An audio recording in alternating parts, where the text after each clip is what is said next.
عارف لو اديت ابنك كل يوم معلقة سمسم يبقى انت عملت فيه ايه؟ اديته كالسيوم المهم جدا جدا لصحة العظام والأسنان، كمان اديته فوسفور ومغنيسيوم، واديته طاقة لأن السمسم فيه دهون صحية. طب ناكله ازاي؟ ادوله ازاي؟ حط معلقة على الزبادي أو رشه على الخضار والفاكهة. عمرك سألت نفسك ليه المية المعدنية مكتوب عليها تاريخ صلاحية في حين إن المية من الحنفية متوفرة طول الوقت؟ وفي الحقيقة ده مش تاريخ صلاحية المية، ده تاريخ صلاحية الإزازة اللي ممكن مع الوقت البلاستيك يتحلل ويطلع مواد كيميائية للمية تأذينا لما نيجي نشربها. فما بالك بقى اللي بيطلع عين الإزازة في التخزين والرحلات والعصاير وبيستخدمها استخدامات أخرى. خلي بالك البلاستيك ده خطر جدا، بيستخدم مرة واحدة ويترمي، صحتك أمان. بتاخد جلوكوفاج أو سيدوفاج أو أي دواء مادته الفعالة ميتفورمين أيا كان السبب اللي بتاخده عشانه، سواء لعلاج السكر أو مقاومة الأنسولين أو علاج تكيسات المبايض، احذر من النقص الشديد لفيتامين بي 12 لأن الميتفورمين كمادة فعالة بيقلل امتصاص فيتامين بي 12، وبالتالي مع الوقت بيسبب مشاكل في الأعصاب وتنميل في الأطراف وبيقلل مخزون فيتامين بي 12. يبقى الحل إن أنت تاخد فيتامين بي 12 طول مدة العلاج. شايف العلامة دي؟ ده مش عشان أنت محسود ولا خدت طاقة سلبية من حد. كتر التتاوب الغير إرادي ده رد فعل الجسم بيعمله عشان يملى الرئتين بالهواء. أحد أهم أسبابه هو نقص الحديد، فما تهملش الأعراض اللي بيحاول يبلغك بيها جسمك، وزود الأكلات اللي فيها حديد زي الكبدة والرمان والخضروات الورقية الغامقة والتفاح. احذري من استخدام سلك المواعين. على الرغم من امهات كتير او ربات منزل بيفضلوا استخدام سلك المواعين لانه بينظف كويس، الا ان البقايا منه او اكسيد الحديد او بقايا الحديد بتاثر تاثير سلبي جدا على صحه الانسان وخاصه الكبد، وممكن تسبب جلطات لكبار السن.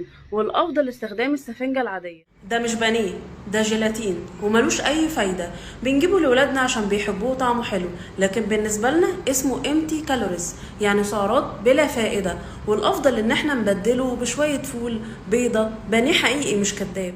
دي مش حلاوه، دي ثاني اكسيد التيتانيوم.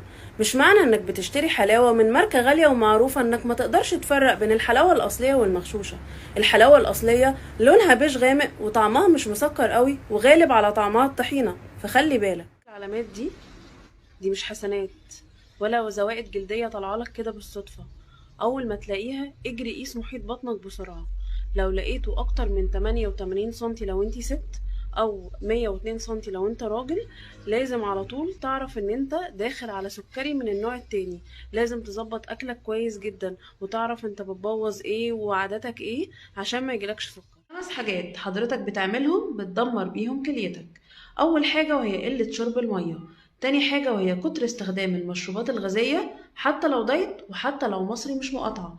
تالت حاجة وكتر استخدام الأملاح، ودي شاملة بقى المرقة، الشيبسي، المخلل، الفسيخ.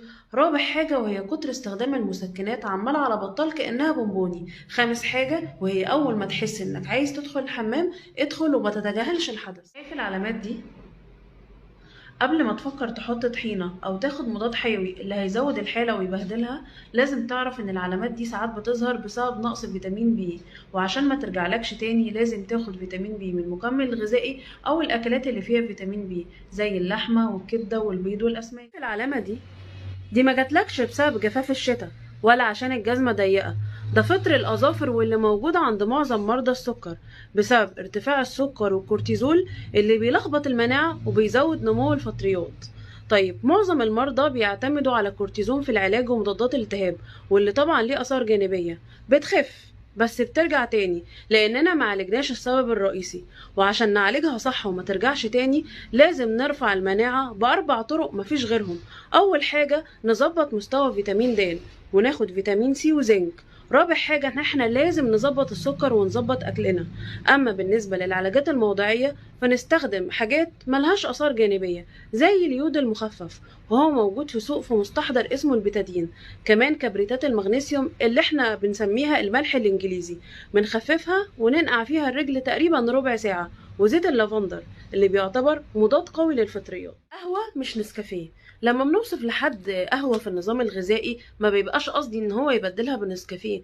القهوة غير النسكافيه نهائي. النسكافيه عشان يبقى الشكل اللي هو عليه في كيس وسريع الذوبان دخل في عمليات تصنيعية كتيرة جدا جدا جدا، اتضاف له زيوت مهدرجة ومحليات ومبيضات وسكر، كمان في مادة الاكريلاميد بنسبة اكتر من القهوة بكتير جدا جدا. والاكريلاميد دي مادة بتنتج من تحميص القهوة، بتؤدي الى تلف الجهاز العصبي وبتزود فرص الاصابة بالسرطان. شايفة العلامة دي؟ العلامة دي لو طلعت لك ما ينفعش تطنشيها، خصوصا لو كانت مصحوبة بتغيير في الصوت أو بحة في الصوت زي ما بعض السيدات بتوصف. لازم ترجعي للطبيب وتعملي التحاليل اللازمة عشان تتأكدي ان انتي ما عندكيش تكيسات على المبايض، خصوصا لو عندك وزن زيادة ومحيط بطن كبير وتاريخ وراثي للسكر في العيلة. عايز تنظف شرايينك وتحمي نفسك من أمراض القلب والأوعية الدموية والجلطات، اسمع مني الكلمتين دول وحطهم حلقة في ودانك. لو انت مدخن ابعد عن التدخين، اعتمد في اكلك على الخضار، بدل المشروبات المسكرة بالمشروبات مضادة للأكسدة زي الشاي الأخضر والجنزبيل. لازم تمارس الرياضة، إن شاء الله المشي من نص ساعة لساعة كل يوم. كمان لازم تدخل في أكلك الدهون الصحية زي السمك وزي زيت الزيتون لأنهم بيطردوا الدهون الضارة من الجسم. 5 حاجات لو حضرتك عملتهم يوميا أضمن لك نزول الكوليسترول الضار خلال شهر. أول حاجة هتفطر فطار صحي من غير مقليات مليان ألياف زي الخيار والخس والطماطم. بعد الفطار هتاخد سناك خفيف زي شاي أخضر مع 7 حبات لوز. تالت حاجة هتبدل الزيوت المهدرجة بزيت الزيتون الصحي. رابع حاجة هتنام كويس وهتمشي كل يوم من نص ساعة لساعة. 5 حاجة اهدى وبطل توتر. لو ابنك بيأثر في شرب اللبن وأكل البيض اهدي كده، وعايزة أقولك ما تقلقيش، في مصادر تانية ممتازة للكالسيوم وتقدري تعتمدي عليها زي السمسم والتين المجفف والفاصوليا والخضروات الورقية واللوز.